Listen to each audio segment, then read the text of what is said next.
आप सभी को मेरा प्रणाम है। अपने गुरु महादेव के चरणों में कोटि कोटि प्रणाम करता हूँ।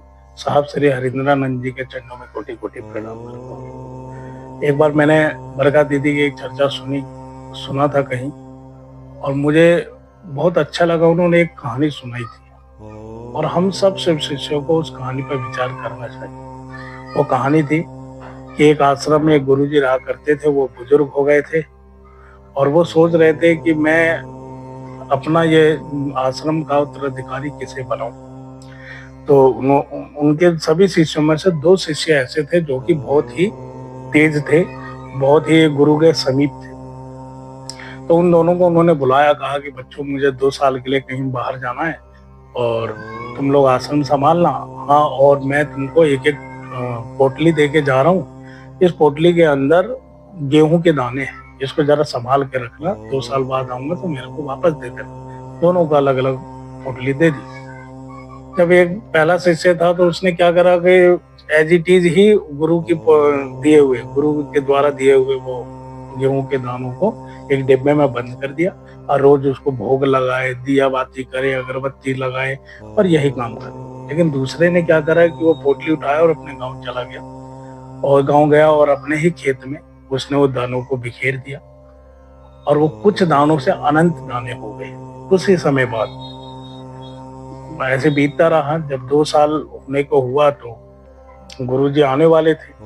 जब गुरुजी आए तो उन्होंने पूछा कि बच्चों बताओ क्या हुआ मेरे दानों का, लाओ मेरे दाने वापस करो। तो एक ने कहा कि गुरुजी मैं भी लाया, और वो दौड़ के गया और डिब्बा उठा कर लाया कि गुरुजी जब से आप गए हो दानों को मैंने संजो के रखा है और एक दाना भी इसमें से खत्म नहीं हुआ है या कम नहीं हुआ है, और इसके लिए रोज मैं अगरबत्ती करता था, धूप करता था, भोग लगाता था। गुरुजी ने कहा इसे खोलो। जब खोला तो पूरा बदबू हो गया, सारे दाने खराब हो गए थे गेहूं के।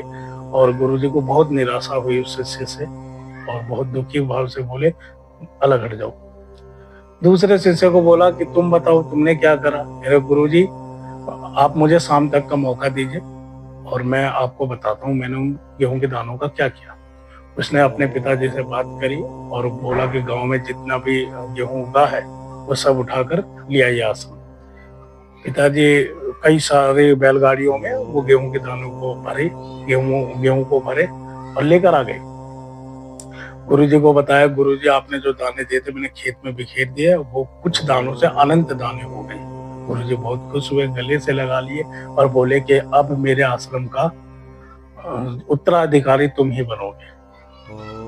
तो भैया कहने की बात यह है कि हमें भी सोचना चाहिए कि हम कैसे शिष्य हैं।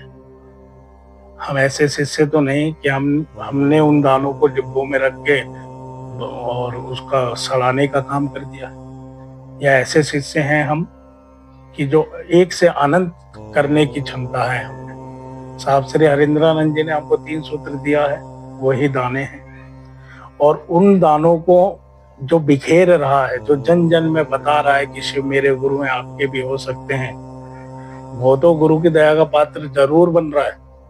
लेकिन जिसने डिब्बे में बंद करके रख दिया है वो उन सूत्रों को सड़ा रहा है, उन दानों को सड़ा रहा है। कहीं हम और आप ऐसे तो नहीं है, विचार करना चाहिए। और साहब श्री हरिंद्रानंद जी ने जो 3 सूत्र दिए हैं वास्तव में ऐसे सूत्र दिए हैं कि हमारी जिंदगी बदल सकती है। लेकिन जो 3 सूत्रों को लेकर शिव को गुरु मानकर जो नियम नहीं कर रहा है, वो समझ नहीं रहा है कि वो कितना बड़ा अपराध कर रहा है।